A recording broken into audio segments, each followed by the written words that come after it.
Allot மணி சேனலுக்கு வருக வருக. நான் செபி ரெஜிஸ்டர்டு ஃபினான்ஷியல் அட்வைசர் கிடையாதுங்க. நான் எஜுகேஷனல் பர்பஸுக்காக என்னுடைய பர்சனல் எக்ஸ்பீரியன்ஸை நான் ஒரு 20 வருஷமாக மார்க்கெட்டில் இருக்கேன். அதை தான் உங்கள்கிட்ட ஷேர் பண்ணுறேன்.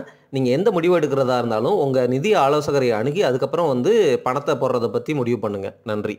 அலாட் மணி சேனலுக்கு வருக வருக. இந்த சேனலுக்கு இன்னும் நீங்கள் சப்ஸ்கிரைப் பண்ணலைன்னா தயவு செஞ்சு சப்ஸ்கிரைப் பண்ணிக்கோங்க. பெல் பட்டனையும் கிளிக் பண்ணிக்கோங்க.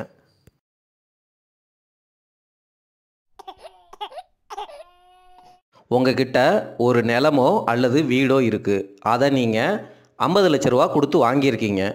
அடுத்த நாளே அல்லது அடுத்த மாதமே அல்லது அடுத்த வருஷமே அல்லது இன்னும் 2 வருஷம் கழிச்சோ யாரோ ஒரு 10 பேரோ 100 பேரோ உங்ககிட்ட வாங்கின விலையை விட கம்மியாக எனக்கு 40 லட்சம் தர்றேன் கொடுங்க, 35 லட்சம் தர்றேன் கொடுங்க, 25 லட்சம் தர்றேன் கொடுங்க அப்படின்னா அந்த வீட்டையோ நிலத்தையோ நீங்கள் விற்பீங்களா?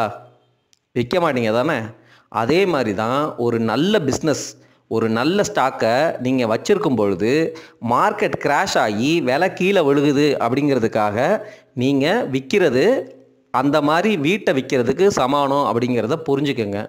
அப்போது நீங்கள் எப்படி ஒரு நிலத்தையோ வீட்டையோ விற்க மாட்டீங்களோ அதே மாதிரி தான் நீங்கள் வச்சிருக்கிற ஸ்டாக்கு ஒரு குவாலிட்டியான பிஸ்னஸ் அப்படிங்கிறது உங்களுக்கு கண்டிப்பாக தெரிஞ்சிருக்கணும். அது எப்படி தெரிய முடியும் அப்படின்னா, கடன் இருக்காது, கேஷ் ரிச்சாக இருக்கும். அவங்க அந்த ஸ்டாக்கினுடைய ப்ராடக்ட்ஸோ சர்வீஸோ சொல்யூஷனோ இன்னும் 10 வருஷம் கழித்து 15 வருஷம் கழித்து இருக்க போது அவங்க அந்த மார்க்கெட்டை அந்த செக்டரில் அவங்க ஒரு நல்ல பிளேயர், அதாவது என்னென்னா நல்ல காம்பிடென்சி பொட்டன்ஷியல் க்ரோத் இருக்கிற அல்லது அவங்களுடைய சர்வீஸோ ப்ராடக்டோ கஸ்டமர்ஸ்னால் இன்னமும் விரும்பப்படுகிற ஒரு ப்ராடக்ட். இந்த ப்ராடக்ட்ஸ் எல்லாம் அல்லது இந்த ஸ்டாக் எல்லாம் உங்களுக்கு விலை கம்மியாக கிடைக்கிது அப்படின்னா அதை நீங்கள் வாங்குவீங்க தானே? அதுதான் மார்க்கெட் கிராஷில் நீங்கள் பண்ணணும். ஒரு மார்க்கெட் கிராஷ் ஆகும் பொழுது அதுவும் 30%, 40%, 50%லாம் கிராஷ் ஆகிறது அப்படிங்கிறது அபூர்வம். அது ஒரு 8 வருஷம் 10 வருஷத்துக்கு ஒரு தடவை தான் நடக்கும் அப்படிங்கிறத புரிஞ்சுக்கங்க. அது வாங்குகிற ஆப்பர்ச்சுனிட்டி அப்படிங்கிறதையும் மறந்துடாதீங்க. எப்போ நீங்கள் வச்சுருக்கிற ஸ்டாக்கை விற்கணும் அப்படின்னா அதனுடைய ஃபண்டமெண்டல்ஸ் சேஞ்ச் ஆனால் மட்டும்தான். ஃபண்டமெண்டல்ஸ் சேஞ்ச் ஆகிறது அப்படிங்கிறது எப்படி தெரிய வரும் அப்படின்னா, all of a sudden net sales குறையும், அல்லது அவங்களுடைய கேஷ் ஃப்ளோ குறையும், அல்லது கடன் வாங்குவாங்க.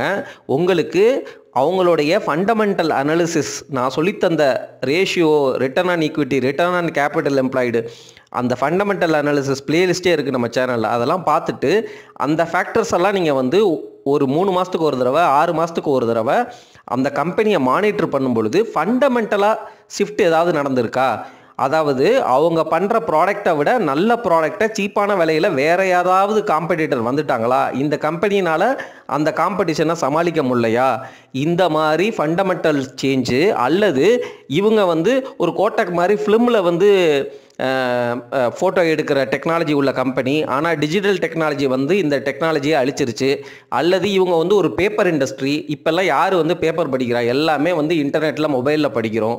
ஸோ இந்த மாதிரி ஒரு டிஸ்ட்ரப்ஷன் அதனுடைய ஃபண்டமெண்டல் சேஞ்ச் ஆனால் மட்டும்தான் அந்த பிஸ்னஸை அல்லது அந்த ஸ்டாக்கை நீங்கள் விற்கணும். நீங்கள் இன்னொரு விஷயமும் புரிஞ்சுக்கணும். நீங்கள் வீடு வச்சுருக்கிறீங்க, நிலம் வச்சுருக்கிறீங்க, 50 லட்சத்துக்கு வாங்குறீங்க, 35 லட்சத்துக்கு ஒருத்தர் கேட்குறாருன்னா நீங்கள் விற்க மாட்டீங்க. ஆனால் 35 லட்சத்துக்கு ஒருத்தர் கேட்டாலும் நீங்கள் விற்பீங்க. எப்போ அப்படின்னா, உங்களுக்கு கடன் இருக்குது, அல்லது நீங்கள் வீடு மட்டும்தான் வச்சுருக்கிறீங்க, வேறு எந்தவித சொத்துமே இல்லை, கோல்டு இல்லை, டெப்ட் இல்லை, எதுவுமே இல்லை. ஆனால் உங்களுக்கு சாப்பிட்றதுக்கு காசு வேணும், ஏதோ ஒரு மெடிக்கல் எமர்ஜென்சி, அதுக்கு ஒரு காசு வேணும். இந்த வீட்டை விற்றா தான் கிடைக்கும், அல்லது இந்த வீட்டை விற்றே ஆகணும், எனக்கு சூழ்நிலை அப்படி இருக்குது. எந்தவித பிளானிங்கும் இல்லாமல், குஷனும் இல்லாமல் இந்த மாதிரி வீடு மட்டுமே நீங்கள் வச்சுருந்தீங்க அப்படின்னா வேறு வழி கிடையாது. 35 லட்சத்துக்கு கேட்டால் 50 லட்சத்துக்கு வாங்கியிருந்தாலும் நீங்கள் விற்று தான் போவீங்க.